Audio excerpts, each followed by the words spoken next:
मुझे आज भी वो दिन याद है जब मैं अपनी शादी के 3 साल बाद हिंदुस्तान वापस आया था। घर का हर शख्स एयरपोर्ट पर मौजूद था, जिसमें मेरी 2 साल की बेटी आलिया भी थी। मेरी आंखें दीपा को ढूंढ रही थी, लेकिन उसको वहां ना पाकर मैं थोड़ा सा बेचैन हो गया।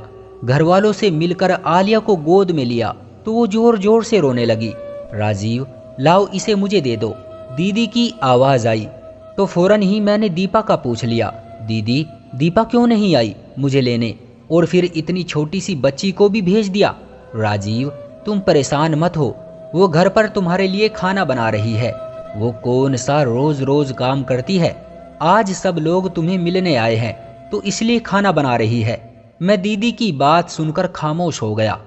एयरपोर्ट से घर तक कोई 1 घंटे का सफर था। मैं पूरा रास्ता आलिया से खेलता रहा। अब वो मुझे देखकर हंस रही थी। सब कुछ अच्छा सा लग रहा था, लेकिन दिल उदास था। काश दीपा भी आ जाती। 3 साल हो चुके हैं उसे देखे। क्या खाना ज्यादा जरूरी था, मिलना नहीं? मेरे दिल में कुछ अजीब अजीब से सवाल उठ रहे थे। खैर, घर के दरवाजे पर पहुंचे तो दीपा पहले से ही गाड़ी की आवाज सुनकर वहां पहुंच चुकी थी।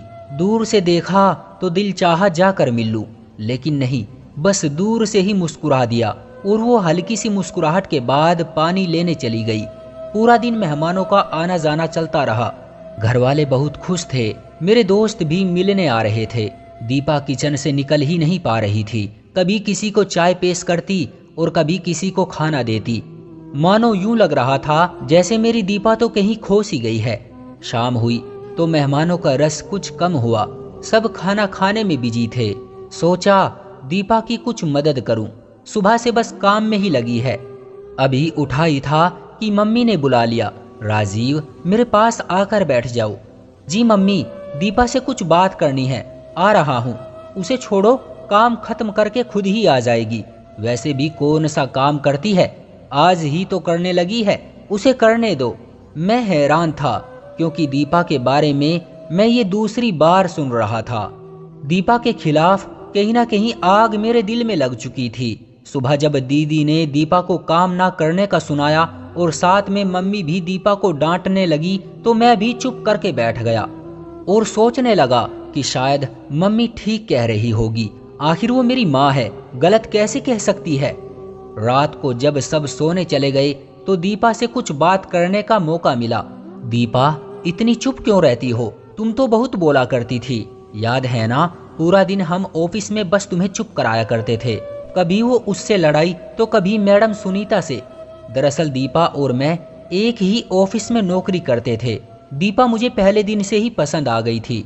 जब वो पहले दिन नौकरी पर आई थी, मासूम सी थी, पर बोलने में पूरी तोता थी। हमने 3 साल तक एक साथ जॉब की। फिर मुझे बाहर जाने का मौका मिला तो जॉब छोड़ दी, लेकिन आपको कभी नहीं भूला, तुमको अपनाना चाहता था। तभी माँ को राजी किया, जो कि इंतहाई मुश्किल काम था, और फिर आखिरकार हम एक हो ही गए। मैं बस 1 महीने के लिए ही अपनी शादी पर आ सका। शादी के बाद इधर उधर दावत और घूमना फिरना लगा रहा। पूरा महीना गुजर गया, पता ही न चला। राजीव, वो मैं बस दीपा ने अभी इतना ही कहा था कि आलिया ने रोना शुरू कर दिया। दीपा उसको चुप कराने और सुलाने में लग गई। मेरी आंख कब लगी पता ही न चला। सुबह आलिया के रोने की आवाज से मेरी आंख खुल गई। दीपा यार, आलिया को देखो, ये क्यों रो रही है? पर आलिया की मुसलसल आवाज से आखिर मैं उठ ही गया। दीपा कहाँ हो यार? ये कहते हुए मैं आलिया को लेकर कमरे से बाहर आया तो फिर दीपा को किचन में ही पाया। चने कम पड़ गए हैं, दीपा चने और लाना। मम्मी की आवाज मेरे कानों में पड़ी तो कुछ देर रुक सा गया। सब लोग खाने की मेज पर थे सिवाय दीपा के। मम्मी ने मुझे देखा तो बुला लिया, आ जाओ बेटा, नाश्ता तैयार है। देखो तुम्हारे सब बहन भाई मौजूद हैं। मम्मी, दीपा कहाँ है? आलिया को भूख लगी है।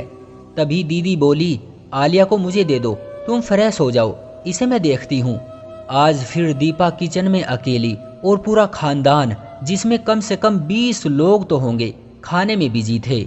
मम्मी तो कह रही थी कि दीपा कोई काम ही नहीं करती, बस कल ही किया था, तो फिर ये क्या था? दीपा, अपना और मेरा खाना बाहर ले आओ। शायद मेरी बात किसी को भी अच्छी नहीं लगी थी, पर कुछ ऐसा भी था जो मुझे भी अच्छा नहीं लग रहा था। सुबह से दोपहर, दोपहर से शाम दीपा का बस एक ही काम था कि वो हर किसी की ख्वाहिश पूरी करने में लगी रहती। मैं समझ चुका था कि दीपा इतनी चुप क्यों हो गई है। मेरे घर में आ जाने के बाद दीपा के चेहरे पर फिर से कुछ बदलाव आना शुरू हुआ था। शायद मेरे जाने के बाद सब उस पर हावी हो जाएंगे, तभी वो थोड़ा सहम चुकी है। वक्त गुजरता रहा, अब वो काम छोड़ भी दिया करती थी या मुझसे कह देती और मैं खुशी से उसकी मदद को उठ जाता। आज मम्मी की आवाज़ आई कि दीपा नाश्ता बना दो, नेहा आई है। नेहा मेरी दीदी का नाम था, जिनकी शादी हमारे घर के करीब ही बाबा के दोस्त के लड़के से हुई थी। दीदी तकरीबन रोज ही हमारे घर आ जाया करती थी। दीपा की कमर में शदीद दर्द था। मेरे मना करने के बावजूद वो किचन में गई और नाश्ता तैयार करने लगी। क्योंकि आलिया अभी सो रही थी, इसलिए मैं दीदी से बातें करने में मसरूफ हो गया। दीदी हम सब बहन भाइयों से बहुत प्यार करती थी और हम सब उनको बहुत पसंद करते थे। राजीव, प्लीज खाना लगवा ले मेरे साथ में।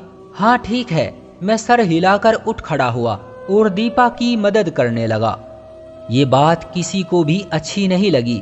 जब नाश्ते से फारिग हो गए और दीपा भी आलिया को लेकर कमरे में चली गई, तब दीदी और मैं एक दूसरे से बातें करने में मसरूफ हो गए। राजीव, तुम जानते हो मैं तुम लोगों से बहुत प्यार करती हूँ। कभी ऐसा नहीं चाहती कि तुम लोग खुश न रहो, लेकिन मेरी कुछ नसीहतों पर अमल करोगे तो सुखी रहोगे। आगे तुम्हारी मर्जी, मैं तुम पर जबरदस्ती तो नहीं कर सकती। जी जी दीदी, आप बोले। आपको मालूम है कि हम सब बहन भाई आपकी और मम्मी की बात को जरूर अहमियत देते हैं। राजीव, तुम अपनी बीवी की मदद जरूर किया करो, लेकिन इस हद तक जब तक कि तुम्हें कोई ना देखे। अच्छा सा नहीं लगता तुम बर्तन उठा रहे हो और औरतों वाले काम कर रहे हो। जो आदत तुम आज उसको डालोगे, कल वही रहेगी। जो उसके काम है उसको करने दिया करो, आखिरकार वो आहिस्ता आहिस्ता कर ही लेगी। लेकिन अगर आदत बन गई तो फिर तुम्हें हमेशा ही उसकी मदद करनी पड़ेगी। दीदी की बात मेरे दिल को लगी। दिन गुजरते रहे, दीपा मुसलसल काम में लगी रहती। कभी मेरा दिल चाहता तो बस आलिया के लिए दूध बना देता, उससे ज्यादा कुछ नहीं। मम्मी नहीं चाहती थी कि मैं वापस दूसरे मुल्क जाऊं, बस फिर वही रह गया। क्योंकि मैं एक मेकअप की कंपनी में जॉब करता था, मैंने इसी काम को घर पर ही शुरू कर दिया, जिससे मैं घर बैठे ही कंप्यूटर से ऑनलाइन मेकअप सेल करके बहुत अच्छा कमा लेता। वक्त गुजरता गया, सब कुछ नॉर्मल था। मैंने कभी गौर ही नहीं किया कि दीपा क्या करती रहती है। जब मेरे 3 बच्चे हुए तो गुजारा थोड़ा मुश्किल हो गया। मेरी दोनों बेटियां तो स्कूल जाया करती थी, लेकिन बेटा अभी छोटा था। तभी मैंने और दीपा ने एक फैसला किया कि हम बच्चों को बेहतर शिक्षा देने के लिए शहर शिफ्ट हो जाते हैं। वहां दीपा नौकरी कर लेगी और मैं घर बैठे अपनी चीजों को सेल कर लूंगा। दीदी से मशवरा किया तो उन्होंने भी उसकी हामी भर ली कि ठीक है, बस मम्मी को मत भूल जाना। मेरी तो ख्वाहिश थी कि मम्मी को साथ ले जाऊं, लेकिन मम्मी अपनों को छोड़कर जाने के लिए तैयार न थी। वो बड़े भाई के साथ रहने लगी। अब जिंदगी बेहद मसरूफ थी। मैं पूरा दिन शाम तक ऑर्डर ही लेता और उनको उनके पते पर भिजवा देता। दीपा जॉब में बिजी थी और बच्चे पढ़ाई में। एक दिन दीपा जॉब से आई तो शायद कुछ ज्यादा ही थक गई थी, आते ही सो गई और हम सब भूखे ही रह गए। दीपा थोड़ा बीमार रहने लगी थी। अब जब वो जॉब से वापस आती तो पहले की तरह चुस्त और ठीक महसूस न होती। अब दोपहर के खाने के साथ साथ हम रात का खाना भी होटल से मंगवा लेते। दीपा रोज कहती कि राजीव, मुझे डॉक्टर के पास ले जाओ, और मैं रोज काम की वजह से ना जा पाता। सालों साल यूं ही गुजरते रहे, ना मुझे टाइम मिला, ना दीपा की बीमारी ठीक हुई। नहीं मालूम उसे क्या हुआ था। फिर एक दिन ऐसा आया जब मैं खूब बीमार हुआ। पेट के दर्द ने जैसे मेरी जान निकाल दी हो। सिवाय दीपा के मेरे पास कोई नहीं था। आखिर मेरे घरवाले भी तो हैं, उन्होंने मेरा ख्याल क्यों नहीं रखा। एक दफा फिर मुझे एहसास हुआ कि मैं दीपा के साथ बहुत गलत कर जाता हूँ, लेकिन ये एहसास शायद कुछ दिनों का होता था। फिर से वही जिंदगी जिसमें मेरी ख्वाहिश होती कि दीपा जॉब से वापस आकर खाना बनाए और पूरे घर को संभाले। और जब बात मेरी मदद की आती तो मैं अपनी थकान को आगे ले आता और दीदी की कही वो बात कि पत्नी की ज्यादा मदद ना करना, वरना सारी जिंदगी ही करनी पड़ेगी, मेरे दिमाग में मौजूद थी। दीपा और मैंने लड़ना शुरू कर दिया। कभी वो टाइम ना देने पर मुझसे लड़ती, और कभी मैं खाना ना बनाने पर, और कभी तेरे घर वाले, और कभी मेरे घर वाले। बस यूं ही तू मैं करके वक्त गुजरने लगा। कभी मान जाते, कभी लड़ने लगते। आज मैं बहुत उदास हूँ। दीपा हॉस्पिटल में है, उसको ड्रिप लगी है, और मैं खुद को काफी तनहा महसूस कर रहा हूँ। बस मैं और मेरे बच्चे, और कोई नहीं है। मेरे घरवाले दीपा से हाल चाल पूछकर जा चुके हैं। सिवाय दीपा की मम्मी के और कोई नहीं जो इस वक्त इसके लिए बेचैन हो। मुझे आज वो दिन याद आते हैं कि क्यों हम लड़ते थे, अपना वक्त जाया करते थे। क्यों मेरी दीदी ने मुझे ये नहीं कहा कि राजीव, अपनी पत्नी की मदद किया करो। क्यों मैं दीपा को हर दफा गलत कह देता था, और बस मुझे यही लगता था कि ये बस काम से भागने के चक्कर में रहती है। क्यों हर दफा मैं अपने घरवालों की बात को सही समझता था। मैंने और मेरे घरवालों ने दीपा को बदल डाला था। वो दीपा जो जिंदगी जिया करती थी, मैंने उसकी खुशियां अपने तानों से खत्म कर डाली थी। मैं उसका ख्याल तो बहुत अच्छे से रखता था, लेकिन सिर्फ पैसों की हद तक। दीपा, तुम वापस आ जाओ, मैं तुम्हारे बिना नहीं जी सकता। तुम मेरी जिंदगी की साथी हो, मुझे तुम्हारे साथ की आदत है। बस ठीक हो जाओ यार। मुझे आज समझ आया कि वो तो खाना भी नहीं बनाती थी, फिर क्यों थक जाया करती थी। सिर्फ खाना बनाना घर के कामों में शामिल नहीं होता, और भी बहुत कुछ होता है। आजकल मैं भी खाना बाहर से मंगवाता हूँ, और फिर भी बहुत थक जाता हूँ। पूरा दिन मैं 5 मिनट का आराम नहीं कर सकता।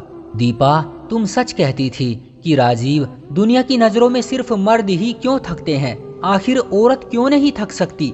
उसको इजाजत क्यों नहीं होती कि वो अपनी थकान को बयान कर सके? मैं अपने भाइयों से ये जरूर कहना चाहूंगा कि जो गलती मैंने की है, आप लोग कभी मत करना। अपनी पत्नियों के लिए टाइम निकालो, उनके भी नखरे उठाओ, क्योंकि ये इन सब को पसंद करती है। और अगर तुम चाहते हो कि तुम्हारी पत्नी हमेशा जवान और हंसी रहे, तो उसकी तारीफ किया करो। जो मर्द ज्यादा गुस्सा करते हैं, उनकी पत्नियां जल्द बीमार और बूढ़ी होना शुरू हो जाती है। और एक बहुत अहम बात, हमारे घरवाले जितना हमसे प्यार करते हैं, उतना हमारी पत्नी से नहीं कर सकते। लिहाजा पत्नी आपकी है, ना कि मोहल्ले वालों की, और उसने आपके घर को संभालना होता है। लिहाजा उसको और भी ज्यादा मजबूत बनाने के लिए आपके प्यार और मदद की जरूरत पड़ती है। अपनी बीवियों की उनके काम में मदद किया करो, ताकि अगर वो थके भी तो आपका साथ उसका सहारा बन जाए, और आपका घर हमेशा स्वर्ग बना रहे।